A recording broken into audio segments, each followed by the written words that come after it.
The morning air was still, heavy with that uneasy quiet that often settled over the neighborhood before something dramatic unfolded. The houses stood pristine, their lawns carefully trimmed and their porches adorned with seasonal decorations. It looked like the perfect community, neat, orderly, and peaceful. But beneath that polished surface was an undercurrent of tension, the kind that had been simmering for months between one outspoken homeowner and the ever-demanding HOA president, better known around the neighborhood as Karen. Malik had lived there for 3 years, long enough to notice the patterns, the way certain people got cited for the smallest infractions while others seemed to get away with anything. He wasn't the type to stir trouble, but he also wasn't the type to stay silent when something felt wrong. And lately, everything about the HOA's behavior had felt wrong. It all started when Malik began noticing vandalism around his property. A few scratches on his car door at first, then a broken garden light, and finally, the unmistakable sight of someone dumping garbage near his mailbox. He had no proof at first, just suspicions. But Malik was a man who believed in facts, not feelings. So he installed cameras, quiet, discreet ones that watched every corner of his property without drawing attention. Weeks passed, and then one night the cameras caught exactly what he'd feared. The footage showed a teenage boy, tall, with messy blonde hair, sneaking around Malik's driveway, throwing trash bags near his mailbox and laughing into his phone. The next morning, Malik checked the video again and froze. He recognized that face. The boy was none other than Ethan, the son of HOA President Karen Simmons. Malik didn't want to escalate things immediately. He believed in giving people a chance to make things right.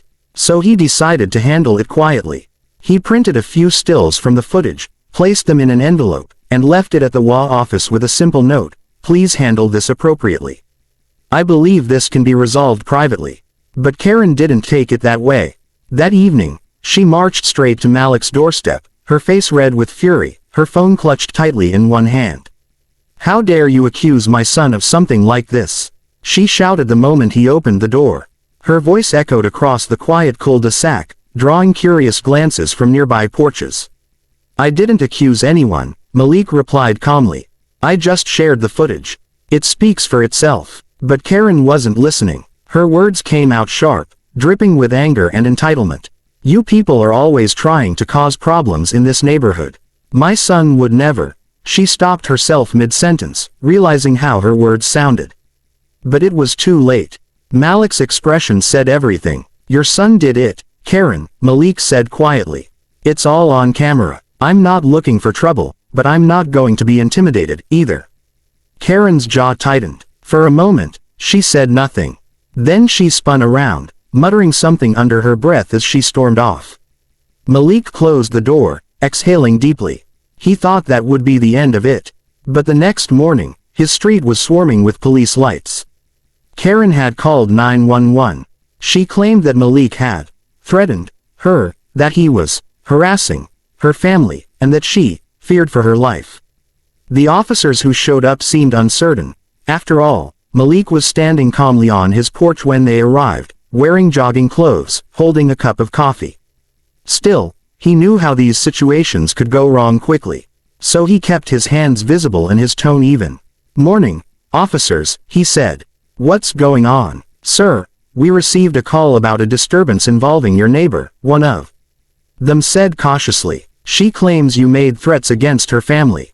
Malik blinked. "Threats? The only thing I did was show her video evidence of her son vandalizing my property." The officers exchanged glances. "Do you have that footage?" "I do," Malik said, pulling up the video on his phone. He showed them the clip, clear as day, Ethan sneaking around with garbage bags, smirking into the camera. The officers watched in silence. One of them sighed. "All right," he said finally. "It's pretty clear who's in the wrong here." But before they could leave, Karen came storming out of her house, phone still in hand, still recording. "Don't let him trick you," she shouted. "He's editing that video. He's trying to destroy my family." "Ma'am," the officer interrupted firmly, "the footage looks authentic. Your son's face is visible. Maybe we should talk inside." Karen's expression crumbled. She wasn't used to being contradicted, especially not by the police she had called. Her eyes darted between the officers and Malik, and for a moment, she looked genuinely panicked. Then, Without another word, she turned and ran back inside her house, slamming the door behind her. The officers apologized to Malik and left. But the damage was done. Word spread quickly through the neighborhood. By afternoon, everyone knew what had happened, how Karen had called 911 on Malik for simply exposing the truth. Some of the residents sided with Malik, quietly admitting they'd been afraid of Karen's influence for years. Others stayed silent, fearful of crossing her. That night, Malik received an anonymous email. Attached was a screenshot, a message from Ethan bragging in a group chat about how his mom was gonna ruin that guy's life. That's when Malik realized it wasn't just about a few pieces of trash. It was about power, and Karen's fear of losing it. So Malik decided to expose everything publicly. He sent the full video to the HOA board members, along with copies of Ethan's messages and a detailed timeline of events. He even CC'd the local news station. Within hours, the story began to spread. A respected homeowner targeted by a biased HOA president who tried to use law enforcement to silence him. Karen's reaction was instant and explosive. She called an emergency HOA meeting, trying to rally support. But the evidence was overwhelming. Members who had once followed her lead now looked at her with quiet disgust. By the end of the night, she was forced to step down as president. The irony was painful. She'd called the police to protect her image, and in doing so, had destroyed it completely. Ethan was required to perform community service and publicly apologize for the vandalism.